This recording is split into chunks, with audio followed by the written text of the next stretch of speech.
Right then, listeners, we're diving into something really intriguing today. You know how people talk about mindfulness as plunging into its object? Well, we're going to trace where that idea came from in Theravada Buddhism. It's a bit like a detective story, isn't it? Tracking down the origins of this very specific understanding of mindfulness. Yeah, it's not something you just find everywhere you look. So I've had a quick look at the research you sent, and it's fascinating stuff. But maybe we should start with the basics, just to set the scene for our listeners.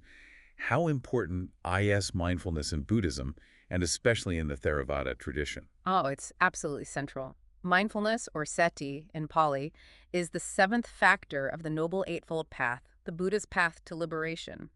Ethical conduct, mental discipline, wisdom, it all comes together in this path. So mindfulness is like the glue that holds it all together.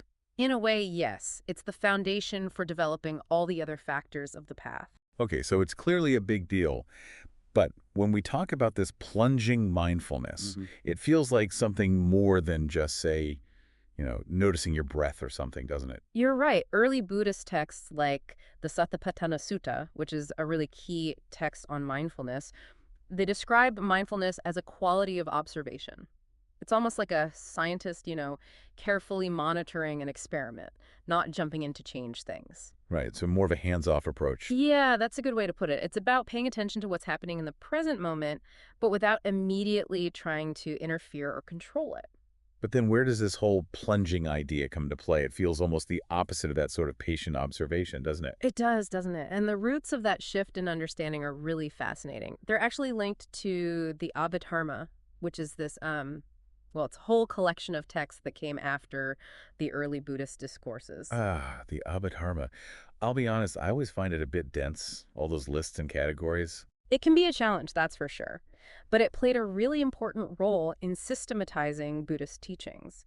It's a very detailed, and I mean detailed, analysis of consciousness, like how our minds actually work. Right, kind of breaking it all down into its component parts. Exactly. And one of the things the Abhidharma was really into was, well, it loved using synonyms to define things. Synonyms. Yeah, and that's a key part of our story, actually, because it's not just about making lists of similar words. This shift from using synonyms to aid memory to actually using them for systematic definition building, that's a really crucial development in how our concept of mindfulness evolved. Okay, I'm intrigued. But can you maybe give us an example of how synonyms were used in the early Buddhist texts just to get a sense of it? Sure. So take the concept of fear, for instance. Early texts might use a string of synonyms like bito, savigo, lomahajato. They all basically mean fear, but with slightly different shades of meaning. So it's like they're building on each other, creating a richer understanding of what fear is. Exactly. It's not just about listing synonyms, it's about using them to really explore a concept from different angles. Now, let's fast forward a bit to a specific passage in the Oguttara Nikaya. It's one of the collections of Buddhist scriptures. Okay. This passage talks about a person who's reborn in a celestial realm and they've lost their memories. But they regain those memories through others reciting the Dharma, you see. Okay, so far so good. And the key word here is apilapana. Apilapanata. Now that's a mouthful. What on earth does it mean? Well, initially it was understood as something like enumerating or reminding or even remembering by reciting. Picture someone making a list to jog their memory. That's the kind of idea. Okay, so how does this apilapanata connect to mindfulness, and where does the plunging come into all of this? That's where the Vipanga comes in. It's an Abhidharma text, and it lists this word apilapanata as a near synonym for mindfulness. So mindfulness is being kind of equated with this idea of remembering or reciting things. That's how it starts to be seen, yes. But there's a bit of a twist. When the Vipanga defines what it means to lose mindfulness, it uses the term pilapanata. It's just removed the a prefix from apilapanata, you see. So they've made an opposite. Yeah, exactly. But the problem is, and this is where things get interesting, apilapana doesn't actually mean not floating. Wait, but didn't you say earlier that apilapanata was interpreted as enumerating or remembering? Right, but the Vipanga seems to have taken it in a slightly different direction. They seem to be working with the idea that it's the opposite of floating, even though that's not quite accurate. So we've got a bit of a misunderstanding about what a word actually means. Precisely. And this misunderstanding, believe it or not, has huge consequences for how mindfulness gets understood. Because now mindfulness starts to be seen as something that actively submerges itself in its object, as opposed to a mind that's floating or drifting. Hold on. So because of this confusion about a word, mindfulness goes from being a patient observer to something that dives right in. That's the gist of it, yes. That's incredible. It seems like such a small thing, but it completely changes the picture. It really does. And it has a ripple effect down through the centuries.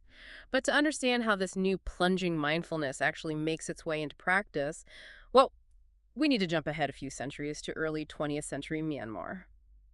During British colonial rule, that's where we meet a fascinating figure called Ledi Sayadaw. Okay, I'm all ears.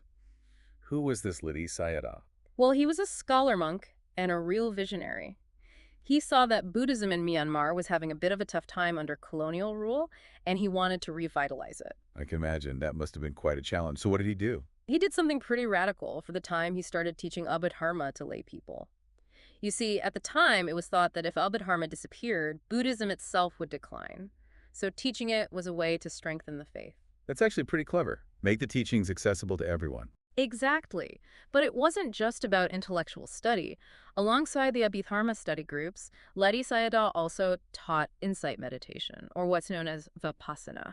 It was a way to actually experience the concepts of the Abhidharma directly, not just think about them, but actually feel them in your own experience. So there's this link between the intellectual study of the Abhidharma and the direct experience of meditation. Precisely. And this is where our plunging mindfulness comes back into the picture, because this reinterpreted active mindfulness was a perfect fit for what Ledi Sayadaw was trying to do.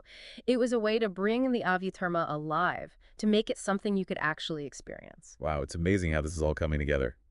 Like we're piecing together a detective story. We've got ancient scriptures, misunderstandings about words, and insightful monks as our clues. And the story doesn't end there. As we dive deeper, we'll see how this shift in understanding continues to shape how we think about and practice mindfulness, even today. It's a bit mind-boggling, isn't it?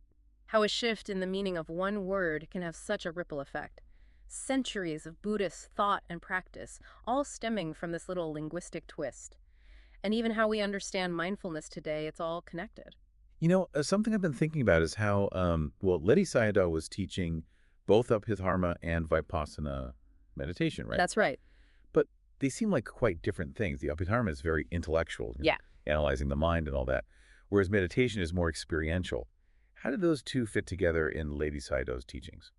That's a really good question. And for Lady Sayadaw, they were actually two sides of the same coin. The Abhidharma was like, it provided a kind of intellectual framework. Think of it like a really detailed map of the mind. Okay, I can see that. And then Vipassana was a way to actually explore that map, to experience the territory firsthand. So you study the map, and then you actually go on the journey. Exactly. It's like, if you're given a map of a city, you can study all the streets and the buildings. But it's a completely different experience to actually walk those streets and, feel the city's atmosphere. I get it. Yeah. So the Abhidharma is the map, and Vipassana, with this plunging mindfulness, that's how you explore the territory of the mind. You experience it directly. Exactly. And this active, focused mindfulness, it was ideal for really delving into the terrain of the Abhidharma. You could use it to observe the subtle workings of your mind and even gain insight into the nature of reality, all those things that the Abhidharma describes. So it's not just about calming the mind then. Mindfulness actually becomes this tool for investigation, for really understanding how things are. That's right. And this approach has been really influential. A lot of Vipassana traditions today, especially those that come from Ledi Sayadaw's lineage, they emphasize this active, penetrating quality of mindfulness. They're building on his approach. It's pretty amazing to think that a shift in the understanding of one word all those centuries ago is still shaping how people approach mindfulness today. It is, isn't it? It just shows that ideas have a history. And understanding that history, well, it can give us a much richer perspective on our own practice, why we do the things we do. Absolutely. Now, you did mention earlier that this plunging approach isn't the only way to understand mindfulness, right? There are other ways of looking at it. Oh, definitely. This active plunging mindfulness, it has its place, for sure. But it's important to remember that in those early Buddhist texts, mindfulness was mainly about cultivating a receptive awareness. It was more about observing, Yeah. noticing what's happening, but without immediately jumping in to change or suppress it. So it's more about just noticing what's present without judging it or trying to make it different. Yeah, basically. And that approach can be incredibly helpful. It allows us to create a sense of space, of acceptance. We can meet those difficult emotions with more calmness and equanimity when we're not trying to fight them all the time. It's fascinating, isn't it? That both approaches, the active plunging and the receptive observation, they both go right back to different interpretations of mindfulness within the Buddhist tradition. It is, and that's why it's so valuable to explore how these concepts have evolved. It gives us this deeper appreciation, for the richness and the diversity of mindfulness practices. It's not about saying one is right and one is wrong. It's about finding what works for you, what resonates with your own individual needs. So we've got this whole toolkit of mindfulness approaches, and we can choose which one to use depending on the situation, what we're trying to achieve. Exactly. So as we come to the end of our deep dive, I'd like to leave you with a question, something to think about. If mindfulness doesn't always have to plunge, what other metaphors might better describe your personal experience of mindfulness? What images resonate with you? Oh, that's a great question. I can already feel my mind starting to play with different possibilities. What about you? Do you have any favorite mindfulness metaphors? It is a good one, isn't it? If it doesn't always have to plunge, then what else works? I quite like, well, I often think of mindfulness as kind of gardener. Oh, a gardener. That's interesting. Yeah, like instead of forcefully digging into the soil, a good gardener, well, they tend to their plants with a gentle touch. They're observing the growth, providing nourishment, and carefully weeding out what's harmful. It has that patience of mindfulness, doesn't it? It does, it does. And just like a gardener, we need to be mindful of the conditions that allow things to thrive, making adjustments along the way, perhaps a little more sunlight here or a different spot for that plant over there. Yeah, mindfulness helps us become aware of what our own minds need to flourish. It's like we're tending our own inner garden. Exactly. And, speaking of awareness, another metaphor that a lot of people find helpful is mindfulness as a mirror. A mere, Yeah, just a simple mirror.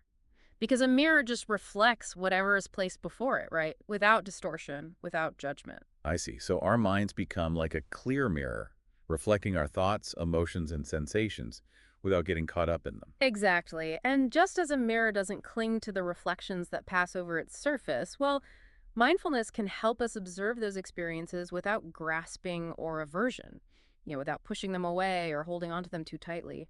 I really like these alternative metaphors. They bring out different sides of mindfulness. It's not just about focus and concentration. There's a gentleness to it, a sense of acceptance, and of clarity too. Absolutely. And the wonderful thing is, the more we explore these metaphors, the more our understanding of mindfulness grows. You might even find that different images resonate with you at different times, depending on what's going on in your life and your practice. Yeah, it's like having a whole toolkit of mindfulness metaphors, and each one offers a unique perspective, a slightly different approach. What a great way to think about it. And remember, you can even create your own metaphors based on your own personal experience with mindfulness. It's really about finding what works for you. Yeah, there's no limit to the possibilities. And on that note of creative exploration, I think it's time to wrap up our deep dive for today. It has been a fascinating one. We've explored how just one word can change centuries of thought and practice. We've gone from those ancient texts to the Abhidharma. We've met this incredible figure in Ledi Sayadaw. And we've even wandered through a garden of metaphors, discovering new ways of understanding this ancient practice of mindfulness. And it all comes down to finding what resonates with you, what helps you cultivate a greater sense of awareness and well-being, because that's what really matters. Well said. So until next time, may we all continue to dive deep and to explore the boundless potential of our own minds.